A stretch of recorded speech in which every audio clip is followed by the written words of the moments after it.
मुसलमानों के विरोध के बाद जिस किताब को राजीव गांधी सरकार ने 36 साल पहले बैन किया था, वो अब मार्केट में वापस आ चुकी है। जी हां, 1988 में एक किताब आई थी। इस किताब के आते ही भारत के मुसलमानों ने सड़कों पर उतरकर हंगामा शुरू कर दिया था। तत्कालीन राजीव गांधी सरकार ने वक्त की नजाकत को समझते हुए इस किताब को भारत में बैन कर दिया था। लेकिन अब 36 साल के बाद भारत के बाजारों में ये किताब वापस आई है और भारत के लोग इसे आराम से पढ़ भी पा रहे हैं।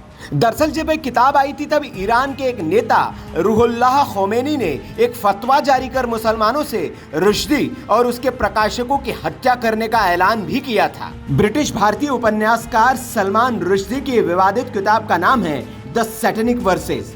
राजीव गांधी सरकार की ओर से प्रतिबंधित किए जाने के करीब 36 साल बाद खामोशी से ये किताब अब भारत में वापस आ चुकी है। पिछले कुछ दिनों से राष्ट्रीय राजधानी दिल्ली के बाहरी संस बुक सेलर्स में इस पुस्तक का सीमित स्टॉक बिक रहा है। इस किताब की विषय वस्तु और लेखक के खिलाफ काफी हंगामा हुआ था और दुनिया भर के मुसलमान संगठनों ने इसे ईश निंदा करने वाला माना था। लेकिन अब ये किताब भारत में खामोशी से लौट आई है। बाहरी संस बुक सेलर्स के मालिक रजनी मल्होत्रा ने पीटीआई भाषा को इस बारे में बताया, हमें किताब मिले कुछ ही दिन हो गए हैं और अब तक प्रतिक्रिया बहुत अच्छी रही है, अच्छी बिक्री हो रही है।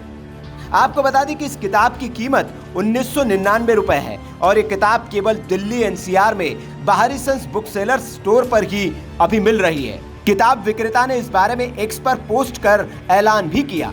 उन्होंने लिखा, सलमान रुश्दी की द सैटेनिक वर्सेस अब बाहरी संस बुक सेलर्स पर उपलब्ध है। इस अभूतपूर्व और विचारोत्तेजक उपन्यास ने अपनी कल्पनाशील कहानी और बोल्ड थीम के साथ दशकों से पाठकों को आकर्षित किया है। यह अपने विमोचन के बाद से ही वैश्विक विवाद के केंद्र में रही है, जिसने अभिव्यक्ति की आजादी, आस्था और कला पर बहस छेड़ दी है। आखिरकार सलमान रुश्दी की द सैटेनिक वर्सेस को 36 साल के प्रतिबंध के बाद भारत में बेचने की मंजूरी मिली है। आपको ये भी जानकारी दे दे कि जब इस किताब को राजीव गांधी सरकार ने बैन किया था, तब दिल्ली के उच्च न्यायालय में नवंबर में उपन्यास के आयात पर राजीव गांधी सरकार के प्रतिबंध को चुनौती देने वाली एक याचिका पर कार्रवाई भी बंद कर दी और कहा था कि चूंकि अधिकारी प्रासंगिक अधिसूचना पेश करने में विफल रहे हैं, इसलिए ये मान लिया जाना चाहिए कि मौजूद ही नहीं है। यह आदेश तब आया जब सरकारी अधिकारी 5 अक्टूबर 1988 की अधिसूचना पेश करने में नाकाम रहे थे, जिसमें पुस्तक के आयात पर प्रतिबंध लगाया गया था।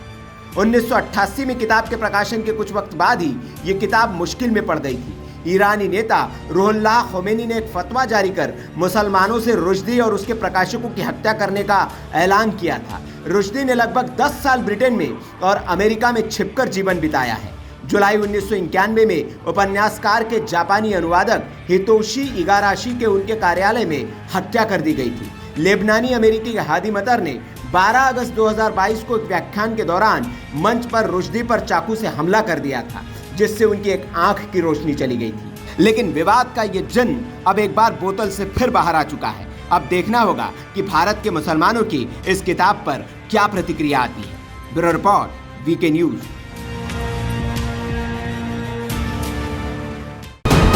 वीके न्यूज, राष्ट्र के नाम।